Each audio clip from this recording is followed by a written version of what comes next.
안녕하세요. 저는 지금 제 인생에서 가장 치욕스럽고 끔찍했던 기록을 남기려 합니다. 세상은 언제나 저를 화려하게만 보았습니다. 언론에 비칠 때마다, 파티장에 들어설 때마다 사람들은 속삭였습니다. 저 여자는 모든 걸 가졌어. 저렇게 살면 더 바랄 게 없겠다. 하지만 그들이 본 것은 껍데기일 뿐이었습니다. 화려한 보석과 드레스가 제 눈물과 고통을 가려주고 있었을 뿐, 제 삶은 매일이 무너져 내리는 지옥이었습니다. 제 이름은 한설인. 재벌가의 며느리, 고급스러운 저택의 안주인, 화려한 파티장의 여주인공. 하지만 그건 모두 겉모습일 뿐이었습니다. 실제로는 매일 밤방 안에서 혼자 무너져 내리며 눈물을 삼켜야 했습니다. 화려한 샹들리에 불빛이 꺼지고 커튼 너머로 희미한 달빛이 스며들 때마다 제 인생은 깊은 어둠 속으로 가라앉았습니다. 제 남편 강지훈. 그는 재벌가의 장남으로 태어나 남들이 부러워할 모든 것을 가진 듯 보였습니다.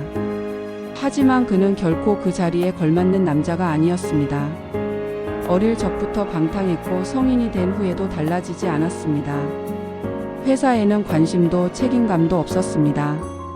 그의 하루는 술과 여자 향락으로 채워져 있었습니다. 저는 밤마다 그가 술에 취해 들어오는 소리를 들었습니다. 현관문이 덜컥 열리고 불규칙하게 구르는 구두 소리, 계단을 올라오다 벽에 부딪히는 둔탁한 소리, 그리고 코끝을 찌르는 술 냄새와 익숙하지 않은 향수 냄새. 그 향수는 제가 쓰는 것이 아니었습니다. 저는 눈을 감고도 알 수 있었습니다. 그가 또 다른 여자와 함께 있었다는 것을. 제 가슴은 찢어지는 듯했고 심장은 얼어붙었습니다. 하지만 저는 침묵했습니다. 왜냐하면 저는 재벌가의 며느리였기 때문입니다.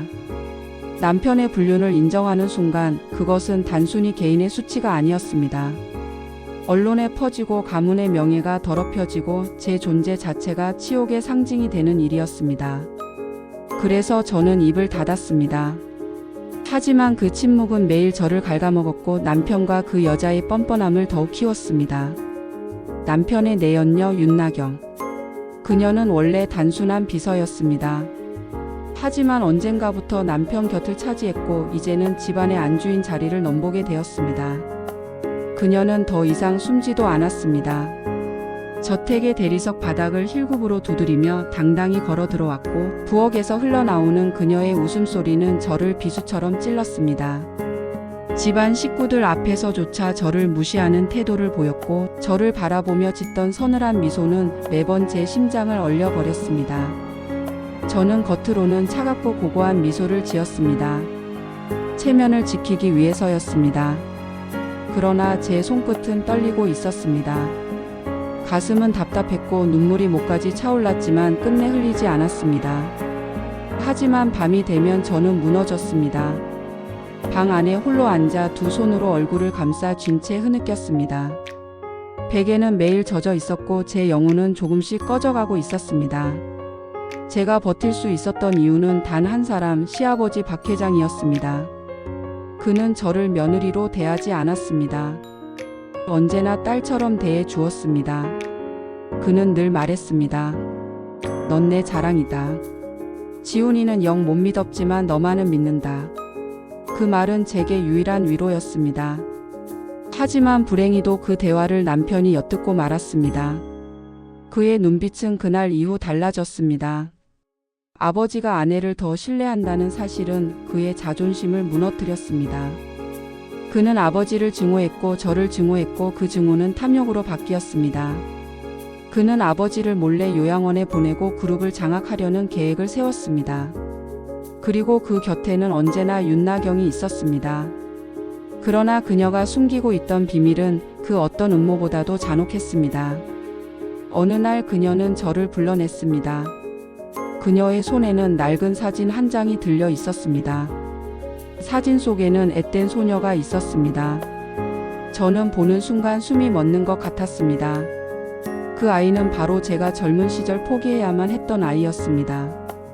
누구에게도 말하지 못한 제 인생의 가장 큰 상처.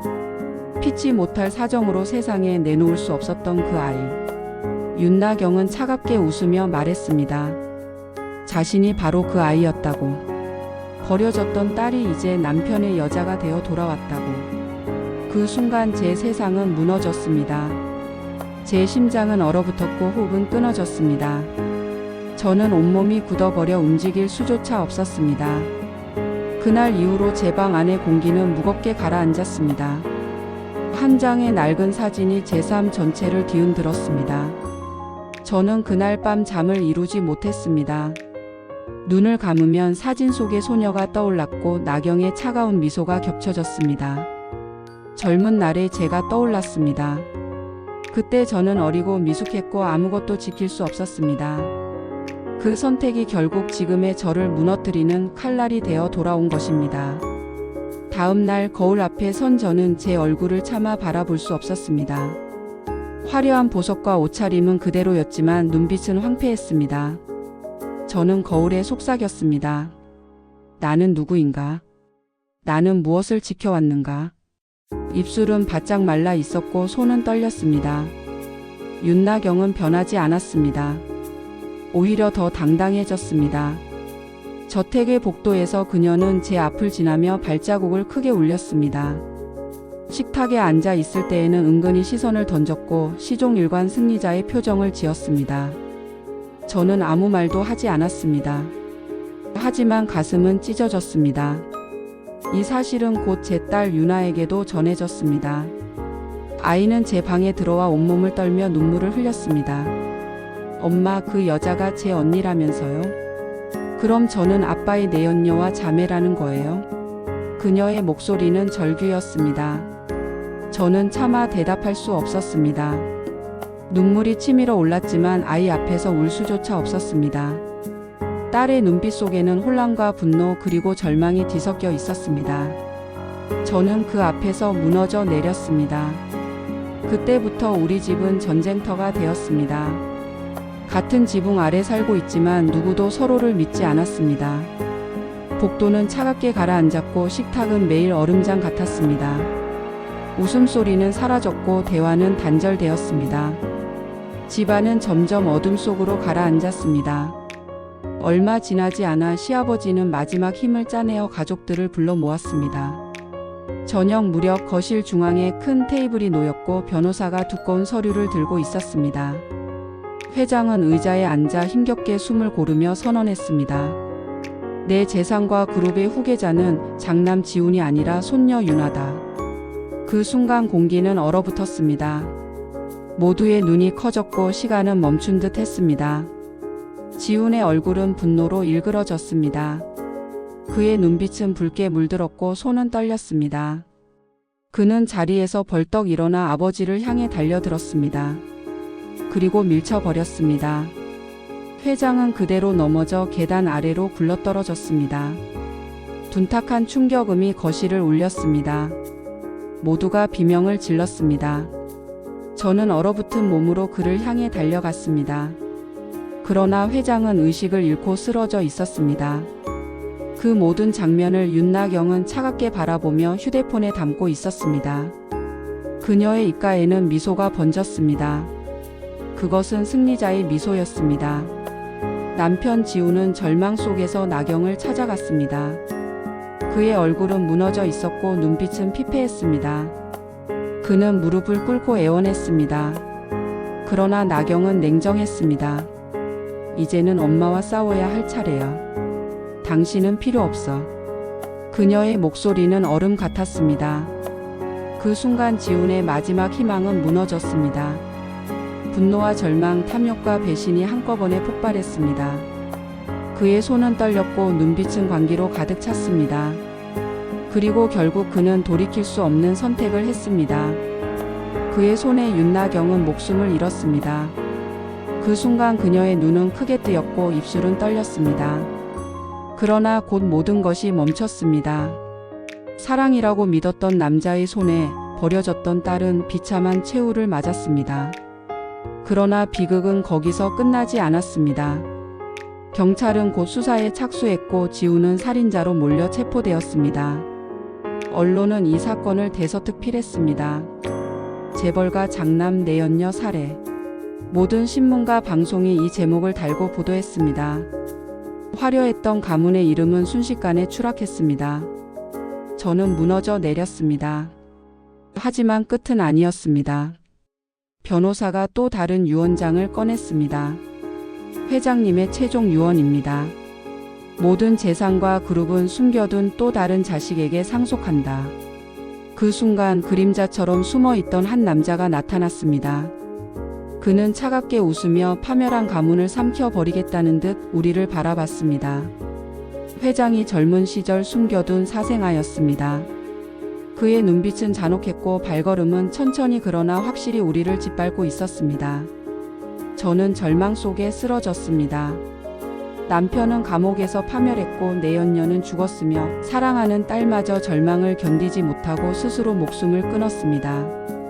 마지막 남은 시아버지마저 병상에서 눈을 감는 순간 화려했던 재벌가는 역사 속에서 사라졌습니다. 가족이라는 이름은 가장 달콤하면서도 가장 무서운 함정이었습니다. 피보다 진한 탐욕은 결국 우리 모두를 집어삼켰습니다. 사랑이라고 불리던 것들은 아무것도 남지 않았습니다. 이것이 저의 이야기입니다. 그리고 이 이야기는 모두가 파멸하는 막장스러운 결말로 끝이 났습니다. 저는 절망 속에서 무너졌습니다. 하지만 파멸은 아직 끝나지 않았습니다. 남편 지훈이 감옥에 수감된 뒤 언론은 연일 재벌가의 추락을 보도했습니다. 카메라 불빛은 우리 집 담장을 넘었고 기자들은 저택 앞에서 밤을 새웠습니다.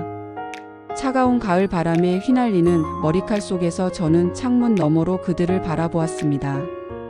마치 맹수떼가 피 냄새를 맡고 몰려든 듯 했습니다.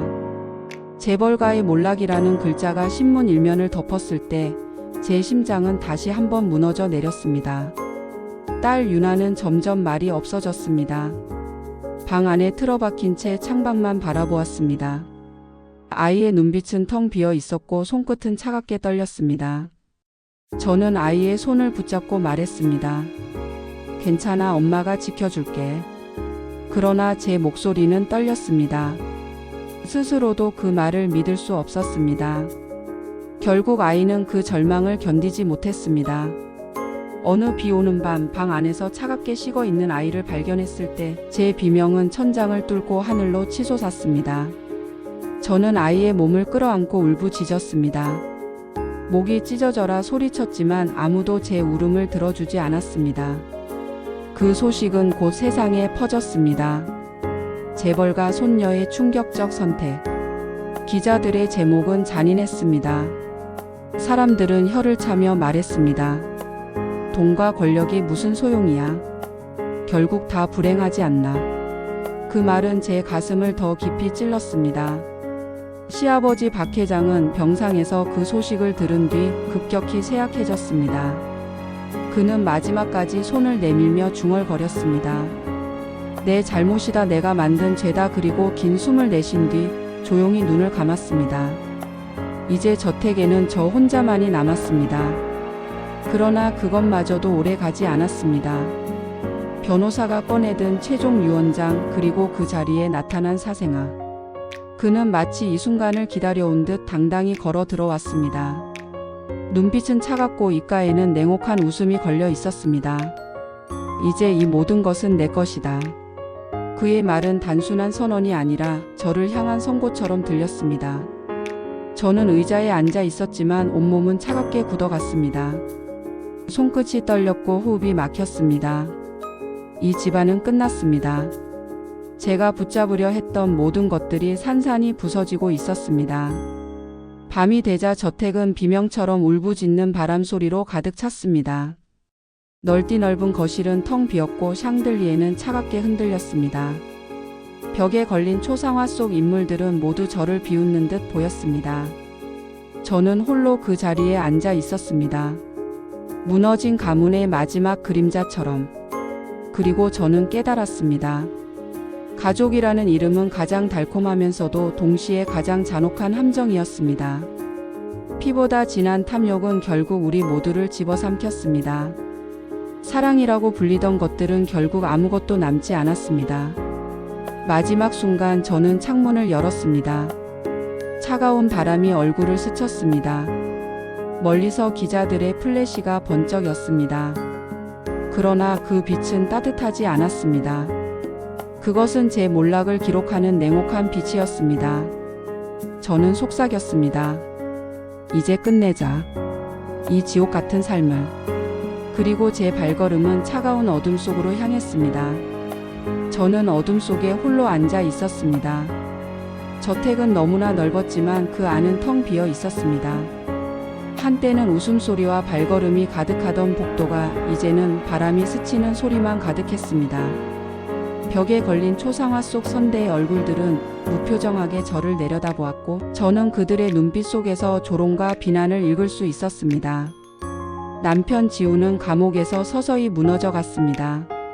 신문에는 매일같이 그의 이름이 오르내렸습니다. 재벌가 장남 살인자로 전락. 그 한 줄의 문장은 이 가문의 명예를 산산이 부서뜨렸습니다. 그가 철창 안에서 울부짖는 모습이 보도될 때마다 사람들은 비웃었습니다. 그는 한때 모든 것을 가졌던 사람이었지만 결국 탐욕과 분노에 잠식되어 스스로를 파괴했습니다. 윤나경. 버려졌던 제 딸이자 남편의 내연녀였던 그녀. 그녀의 차가운 눈빛과 마지막 순간이 제 머릿속에서 떠나지 않았습니다. 저는 매일 밤 꿈속에서 그녀를 보았습니다. 피 묻은 손으로 저를 향해 다가오며 속삭였습니다. 엄마, 이제 당신 차례야. 그 목소리에 저는 땀에 젖은 채 깨어났습니다. 현실과 악몽의 경계는 점점 흐려졌습니다. 제 딸 유나의 방은 여전히 그 자리에 있었습니다. 창문 곁 책상 위에는 아이가 쓰다 만 일기장이 놓여 있었습니다. 마지막 장에는 삐뚤빼뚤한 글씨로 이렇게 적혀 있었습니다. 나는 행복해지고 싶었어. 엄마, 나도 사랑받고 싶었어. 그런데 왜 우리는 이렇게 살아야 해? 저는 그 글귀를 읽는 순간 무너져 내렸습니다. 그날 밤 저는 아이의 방에서 하룻밤을 지새웠습니다. 텅 빈 침대에 누워 아이의 이불을 끌어안은 채 울었습니다. 그러나 아무리 울어도 아이는 돌아오지 않았습니다. 시아버지 박 회장은 결국 병상에서 눈을 감았습니다. 그의 마지막 얼굴은 고통에 찌들어 있었습니다. 내 잘못이다, 내가 만든 죄다. 그는 그렇게 중얼거리며 생을 마감했습니다. 그의 죽음은 이 가문의 종말을 확정짓는 마지막 종소리 같았습니다. 그리고 남은 것은 사생아였습니다. 회장이 젊은 시절 저지른 죄악의 그림자. 그는 모든 것을 차지했습니다. 저택, 회사, 재산, 이름. 그는 기자들 앞에 서서 미소 지으며 말했습니다. 이제 이 가문은 제 것입니다. 그 순간 사람들은 박수를 쳤습니다. 세상은 새로운 주인을 환영했지만 저에게 그 모습은 칼날처럼 느껴졌습니다. 밤마다 저택의 창문 밖에는 여전히 기자들의 플래시가 번쩍였습니다. 그 빛은 제 몰락을 기록하는 냉혹한 빛이었습니다. 저는 점점 더 깊은 어둠 속으로 빨려 들어갔습니다. 사람들은 모두 저를 두고 수군거렸습니다. 재벌가 며느리의 몰락. 화려한 껍데기 속에 숨겨진 비극. 그들의 입술에서 흘러나오는 말들은 제 심장을 계속 찔렀습니다. 마지막 날 저는 창문 앞에 섰습니다. 차가운 바람이 커튼을 흔들었고 샹들리에는 불 꺼진 채 어둠 속에 매달려 있었습니다. 제 손은 창문틀을 붙잡고 있었지만 마음은 이미 떠나고 있었습니다. 저는 속삭였습니다. 가족이라는 이름은 달콤했지만 결국 우리를 잡아먹은 함정이었다. 탐욕은 피보다 진했고 사랑은 아무것도 남지 않았다. 그리고 저는 발걸음을 내디뎠습니다. 차갑고 끝없는 어둠 속으로. 제가 어둠 속으로 사라진 뒤 세상은 곧장 이 이야기를 삼켰습니다. 다음 날 아침 모든 신문과 방송의 일면을 장식한 제목은 같았습니다. 재벌가 며느리의 마지막 선택, 피로 물든 가문의 종말. 언론은 잔혹할 정도로 집요했습니다. 카메라는 저택의 문 앞에서 꺼지지 않았고 드론은 하늘에서 우리 집을 내려다보았습니다. 기자들은 수군거리며 말했습니다. 그 많던 돈과 권력이 결국 피와 눈물로 끝났다. 사람들은 그 기사를 읽으며 커피를 마셨고 출근길 버스 안에서는 제 얼굴이 실린 신문을 아무렇지 않게 넘겼습니다. 세상은 저의 죽음을 또 하나의 스캔들로 소비했습니다. 인터넷에는 수천 개의 댓글이 달렸습니다. 돈이 있어도 불행한 건 불행한 거네. 역시 업보는 있다. 막장 드라마보다 더 막장이다. 그들의 손끝에서 오가는 단어 하나하나는 저를 2번, 3번 죽이는 칼날이 되었습니다. 남편 지우는 감옥 안에서 소식을 들었습니다. 그는 차가운 바닥에 주저앉아 울부짖었다고 합니다. 그러나 그 울음은 더 이상 아무 의미가 없었습니다. 그의 이름은 이미 살인자로 굳어졌고 그의 얼굴은 범죄자의 초상으로 남았습니다. 화려했던 재벌가 장남의 자리는 이제 차가운 철창 속 비웃음의 대상이 되었습니다. 윤나경은 이미 차가운 주검이 되어 묻혔습니다. 그러나 그녀의 이름은 여전히 기사 속에서 살아 움직였습니다. 내연녀의 정체 알고 보니 며느리의 친딸. 그 제목은 사람들을 더욱 충격에 빠뜨렸고 그녀의 존재는 죽음 이후에도 우리 집안을 저주처럼 옥죄었습니다. 제 딸 유나의 묘 앞에는 작은 편지가 놓여 있었습니다. 누군가 적은 글씨는 이렇게 말했습니다. 당신은 잘못이 없었어요. 어른들의 탐욕이 당신을 죽였을 뿐. 저는 그 글을 볼 수 없었지만 만약 볼 수 있었다면 마지막 남은 눈물마저 쏟아냈을 겁니다. 박 회장은 조용히 장례를 치렀습니다. 그러나 그의 관 앞에 선 사람은 많지 않았습니다. 한때 수백 명이 모여들던 권력자의 장례식은 이제 몇몇 회사 사람들과 기자들만이 지켜보는 쓸쓸한 자리가 되었습니다. 그의 이름은 역사 속에 남았지만 그것은 존경이 아니라 탐욕과 비극의 대명사로 기록되었습니다. 그리고 남겨진 사생아. 그는 모든 것을 차지했습니다. 저택, 회사, 재산. 그는 언론 앞에서 미소 지으며 말했습니다. 저는 새로운 시대를 열겠습니다. 사람들은 박수를 쳤습니다. 하지만 그 박수 소리 속에는 피비린내가 묻어 있었습니다. 그는 탐욕의 화신이었고 그 또한 언젠가는 같은 파멸을 맞을 존재였습니다. 저택은 곧 팔려나갔습니다. 한때 수많은 파티와 연회가 열리던 대리석 홀은 먼지에 덮였고 화려한 샹들리에는 꺼진 채 삐걱거렸습니다. 벽에 걸린 초상화는 철거되었고 정원은 잡초로 뒤덮였습니다. 지나가던 사람들은 담장 너머로 말했습니다. 저곳이 바로 그 재벌가가 살던 집이야. 결국 다 무너졌지. 시간이 흐르자 우리 집안은 마치 처음부터 존재하지 않았던 것처럼 잊혀갔습니다. 그러나 사람들의 입에서 입으로 전해진 이야기는 하나의 교훈처럼 남았습니다. 돈과 권력으로도 지킬 수 없는 게 있다. 가족이 바로 그거다. 그리고 탐욕은 결국 피보다 진하다. 이제 제 목소리는 바람 속에 흩날립니다. 하지만 제 이야기는 여전히 남아 있습니다. 누군가는 저를 동정할 것이고 누군가는 비웃을 것입니다. 그러나 부인할 수 없는 사실은 단 하나입니다. 가족이라는 이름은 가장 달콤하면서도 동시에 가장 잔혹한 함정이었습니다. 사랑이라 불리던 것들은 결국 아무것도 남지 않았습니다. 탐욕만이 모든 것을 집어삼켰습니다. 그리고 이것이 저 한설인의 마지막 고백이자 피로 물든 가족의 최후입니다.